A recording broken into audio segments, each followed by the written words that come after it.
14 दिसंबर को हरपालपुर थाना क्षेत्र के अंतर्गत एक 12वीं की छात्रा को एसिड अटैक की धमकी देने का सनसनीखेज मामला सामने आया था।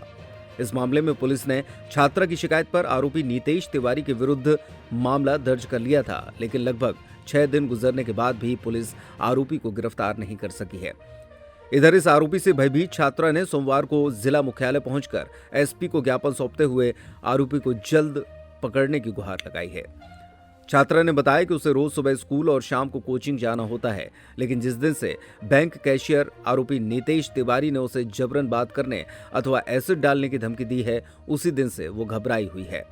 आरोपी की गिरफ्तारी न होने के कारण वो स्कूल और कोचिंग नहीं जा पा रही। पुलिस ने सिर्फ मुकदमा कायम कर खानापूर्ति कर ली। अगर आरोपी नहीं पकड़ा गया तो वो भय मुक्त कैसे होगी।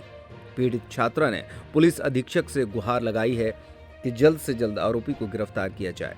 नितेश नाम का एक लड़का था जो एसबीआई बैंक में जॉब करता था। वो 1 महीने से हमारा पीछा कर रहा था, हमें परेशान कर रहा था, बार बार टेक्स्ट मैसेज कर रहा था।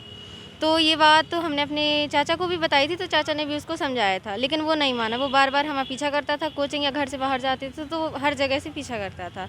एक दिन कोचिंग के बाद हम निकले बाहर तो 6:30 बजे के समथिंग वो सामने खड़ा था। हम घर की तरफ जाने लगे तो वो हमारे पास आया, बोलने लगा तुम हमसे बात करना। हमने मना कर दिया तो उसने हमारा हाथ पकड़ा और बोला कि अगर तुम हमसे बात नहीं करोगे हम तुम्हारे ऊपर तेजाब डाल देंगे। फिर हम घर गए, अपने पापा और मम्मी को बताया तो वो उसको पकड़ने के लिए बाहर गए, लेकिन वो भाग गया। फिर हम लोग पुलिस स्टेशन गए और लेकिन पुलिस ने भी कोई एक्शन नहीं लिया, क्योंकि 5 दिन रिपोर्ट करे हो गए और आरोपी अभी भी फरार है। हम लोग बहुत घबराए हुए हैं। जी, बच्ची हमारी जो है वो कोचिंग जाती है, 5-5 कोचिंग जाती है, 12वीं की छात्रा है श्रीमान जी।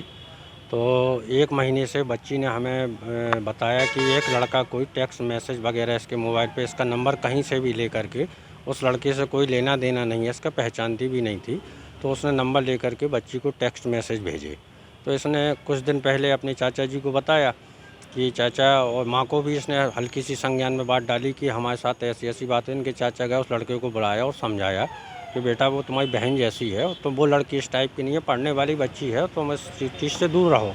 तो एक मानवता के नाते, इंसानियत के नाते उसको समझाया गया। फिर भी वो नहीं माना।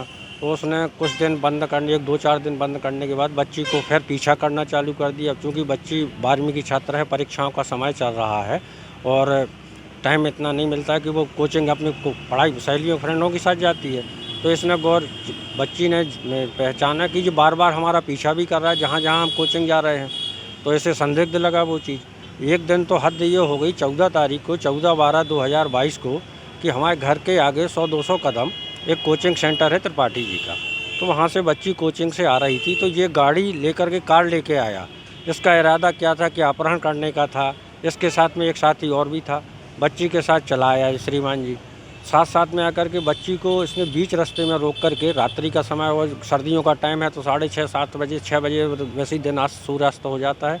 तो बच्ची से कहा कि तुम हमसे बात क्यों नहीं करती। इसने कहा हमें तुम में कोई इंटरेस्ट नहीं है, हमें अपने काम में। 1 बार समझाया, 2 बार समझाया। इसने मैसेज द्वारा ये भी सूचित किया कि हम अपने पापा मम्मी से बोल देंगे, तुम जो भी हो, अन्यथा हम पुलिस में कंप्लेंट करेंगे, तुम्हारी सर्विस चली जाएगी, देखो हमसे दूरी बनाए रखो, बेहतर है।